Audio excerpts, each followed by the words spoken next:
আসসালামু আলাইকুম।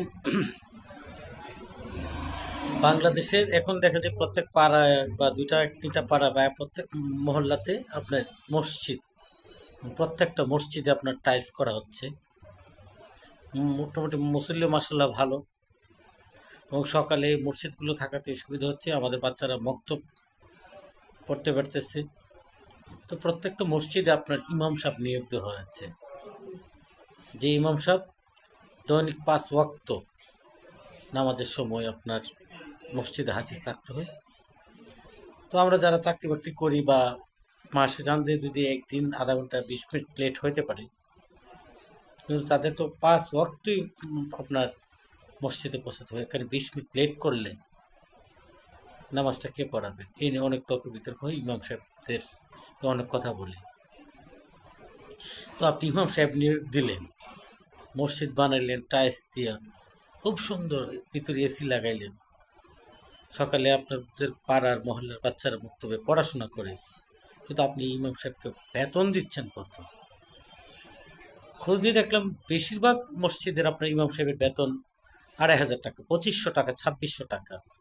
তো যেখানে এক বস্তা মানে 50 কেজি চাউলের দামই আপনার 3000 টাকা, 2800 টাকা।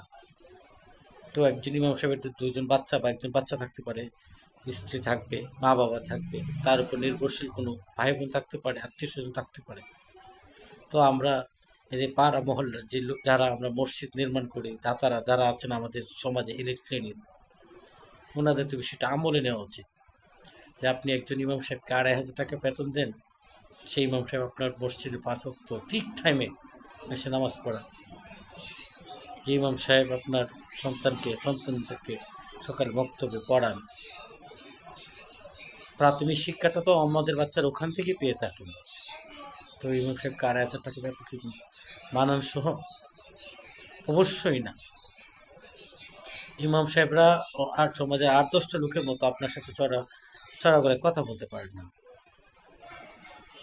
কিন্তু আমরা তো প্রত্যেকেই সন্তান লালন পালন করি, সন্তানদেরকে ইমাম সাহেব বানাই, অনেকেই বানাই। তো আমরা শেষ জীবনে আমাদের মা বাবা যাদেরকে ইমাম সাহেব বানিয়েছেন, তাদের যে ইমাম সাহেবের মা বাবা শেষ জীবনে এই 2500 টাকা বেতন থেকে কী পায়, কী পাবে? ওনার বাচ্চা কাছে পুষ্টিহীনতা ভুগবে। আর আমাদের রাষ্ট্রে যদি আলেম ওলামারা পুষ্টিহীনতায় ভুগে, ইমাম সাহেব যদি পুষ্টিহীনতায় ভুগে, ইমাম সাহেব তো শুধু ইমাম সাহেব, অনেকে দেখতে শিক্ষক, ও যে পুষ্টিহীনতায় ভুগে, অর্ধহারে অনাহারে থাকে, ওনার সন্তান যদি, ওনার স্ত্রী, ওনার মা, ওনারা যদি অনাহারে থাকে, একসময় আমাদের দেশে ইমামের সংকট দেখা দেবে।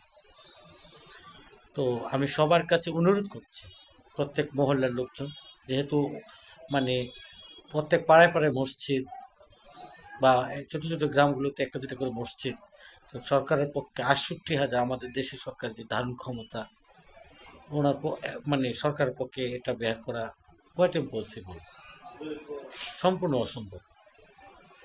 আর যদি সরকারি বেতন দিতে হয় তাহলে অনেক বিধিনিষেধ চলে আসবে, চাইলে আপনি এখানে সেখানে মসজিদ বানাতে পারবেন না, কারণ সরকারকে যেহেতু বেতন দিতে হবে।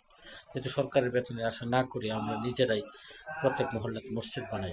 সবার কাছে আমার হাত জোর অনুরোধ, দয়া করে আপনারা ন্যূনতম ইমাম সাহেবদের বেতন আজকের বাজারে 8 থেকে 12 হাজার টাকা দেওয়ার চেষ্টা করবেন, যাতে আপনার বাচ্চাকে সকালে মক্তব্য সুন্দর করে পড়ায়, আপনারা যাতে সঠিকভাবে নামাজ পড়েন, দায়বদ্ধতা আছে।